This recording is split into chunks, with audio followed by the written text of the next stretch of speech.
And now, ladies and gentlemen, our first speaker, Alan Green from the Hopkins FFA chapter, with his speech entitled, "What's in a Name? Lean, Finely Textured Beef or Pink Slime?"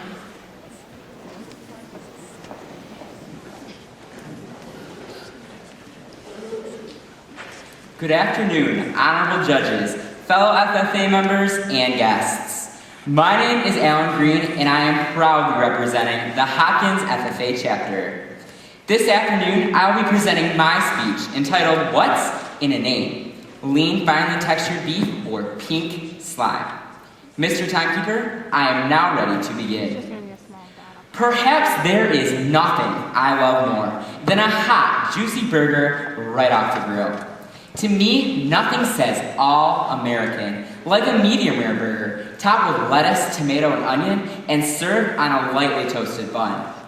Ground beef is the most popular beef product among American consumers, but some of you may have noticed a sharp increase in the price of ground beef in the past year.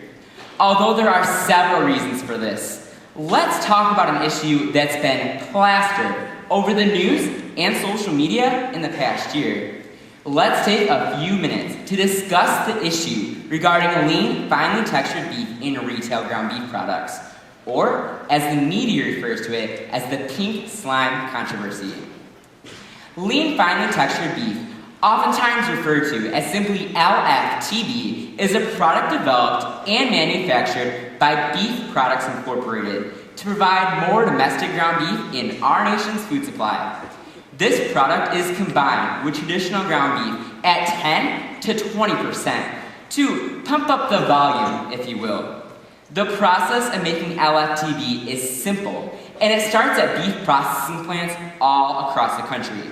First, large beef carcasses are cut into small retail cuts, like steaks, ribs, and roasts.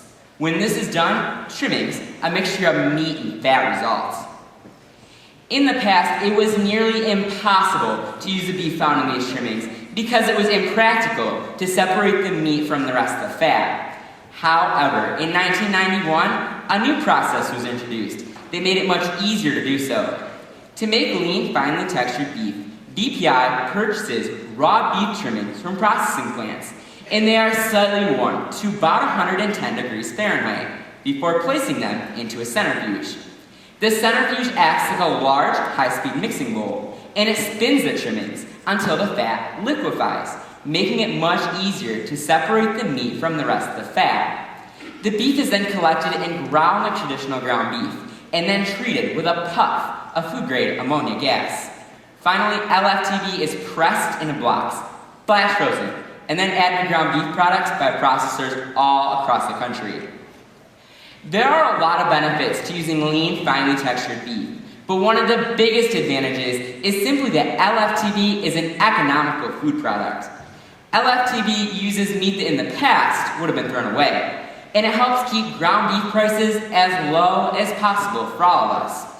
LFTB is also sustainable, and without it, 1.5 million additional head of cattle would be required to make up the difference in our food supply. LFTB is also a safe food product. When it is made, numerous USDA-approved food safety interventions are taken. Each of these interventions are measures that ensure that any bacteria is destroyed throughout the process. Finally, LFTB is low in fat and high in protein, which makes ground beef healthier for consumers like you and me to eat. Although it does have its benefits, lean, finely textured beef isn't perfect. One of the biggest downsides is that ground beef that includes LFTB is not required to be recognized on a label. According to the USDA, ground beef is a single ingredient food product, and LFTB is beef. Therefore, it is not required to be listed separately on the packaging. Many consumers also have food safety concerns because of the technology that is used to create the product.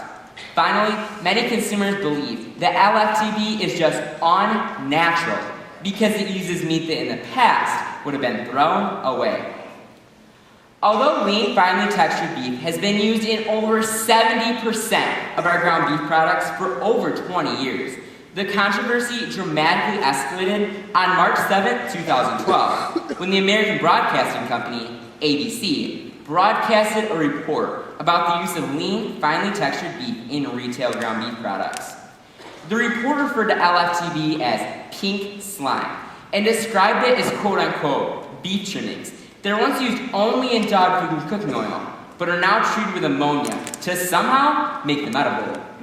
The report also referred to a 2011 episode of Jamie Oliver's Food Revolution that also mischaracterized the product and showed an incorrect process of how it's made. The 3-minute report surfaced, and within only a matter of hours, The Lunch Tray, a blog focused on kids, food, and school lunches, set up an online petition demanding the USDA to immediately stop purchasing ground beef with LFTB for the National School Lunch Program.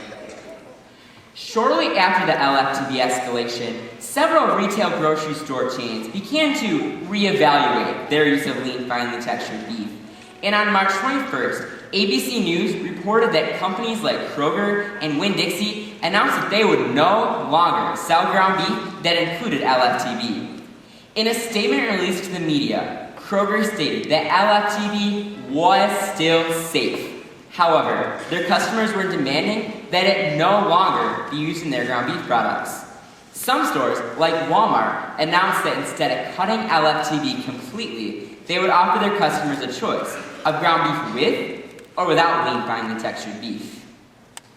The immediate decrease in demand suffocated Beef Products Incorporated, and on March 26th, the company announced that it would temporarily shut down 3 of the 4 plants that produced LFTB. This drastic decision reduced the daily production of LFTB from 1.5 million pounds per day to just over 700,000, while laying off 650 employees nationwide. After 3 months of trying to reopen the plants, there was no such luck, and the company closed the plants in Texas, Kansas, and Iowa for good. The demand for LFTB continued to fall, and on September 13th, Beef Products Incorporated began fighting back by filing a lawsuit against ABC. According to Dan Webb of Winston Straw and Law, ABC misled consumers to believe that LFTB was not beef, nor safe for human consumption. BPI is filing this lawsuit because their business has been severely damaged by the situation. As a result, we are asking a jury to award BPI $1.2 billion for damages made to the company. As you can see, the controversy regarding lean, finely textured beef is a prime example of how consumer perception and understanding of modern food technology can quickly be affected by the news and social media, the result of which can have a drastic impact on a market for a product as well as a company's business. This issue raises questions regarding labeling requirements, the use of processing aids in food production, as well as food safety concerns. LFTB is economical, sustainable, and safe to eat. However, it's not required to be recognized on a label, and some consumers believe it's just unnatural for consumption. So, with that being said, what's in a name? Lean, finely textured beef or pink slime? It's for you to decide. Mr. Timekeeper, this concludes my presentation. Honorable judges, my resources have been provided for you, and I will now entertain you with any questions that you may have.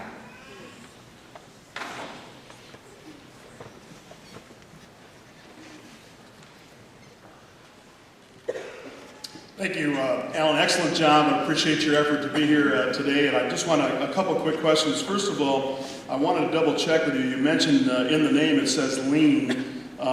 In your opinion, when you say it's low fat, can you describe that as compared to other products or other meat products along the way? How lean is it?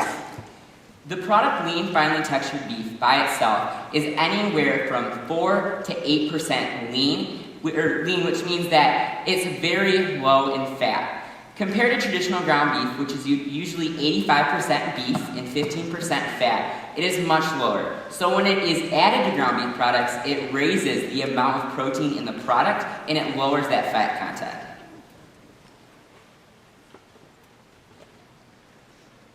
Hi, Alan. Thank you. I'm wondering if you could talk to me a little bit about how you think we should do a better job communicating with the public about the technology that's used in agriculture so that we can avoid further miscommunications that resulted in these types of issues that you presented today. I really believe the key to this issue is going back to education. Social medias play a huge part in how consumers understand things about where their food comes from and how it's produced. We as agriculturalists really need to use social medias to educate consumers about where their food comes from. A lot of consumers use social medias to get their facts, and if the agricultural industry isn't putting out those correct words and putting out the correct statistics, they're finding incorrect sources, and the same issue is happening, such as the lean, finely textured beef. So by simply using social medias to promote our industry, we can help consumers better understand where their food comes from and how it's produced.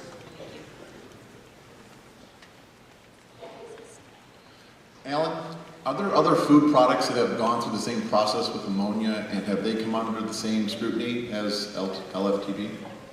One thing that's very important to understand about ammonia is that it's not only used for lean, finely textured beef.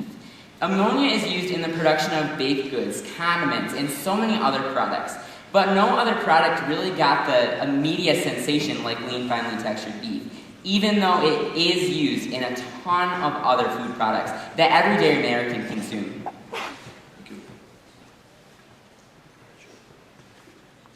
Alan, one of the words that I heard you use, it's been a word that there's been a lot of discussion around here, particularly on the MSU campus, is the word sustainable. Could you tell me what your definition of sustainable is? Sustainable to me is agricultural practices that are going to make agriculture, our resources, available for the long run.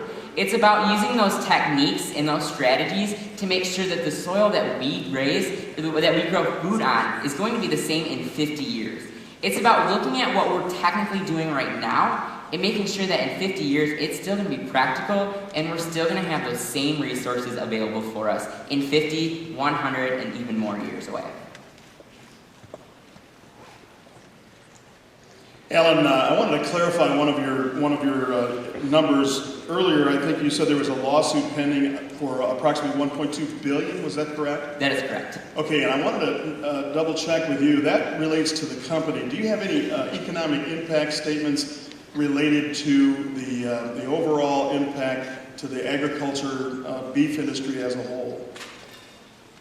There are a lot of economic impacts with this situation. For example, the beef industry is expected to lose 5% of overall sales by the loss of lean, finely textured beef.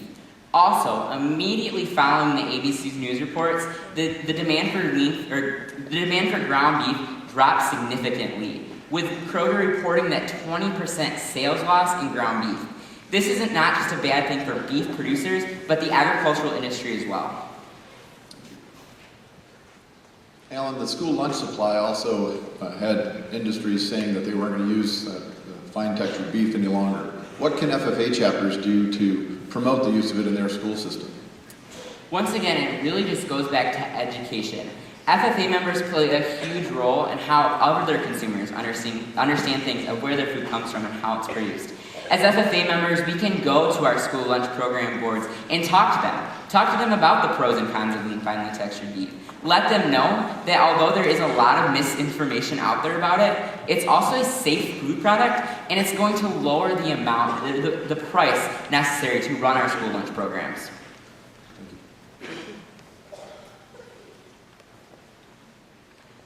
Alan, do you have any information at all related to additional parties that might have been behind this whole pink slime scandal, if you will?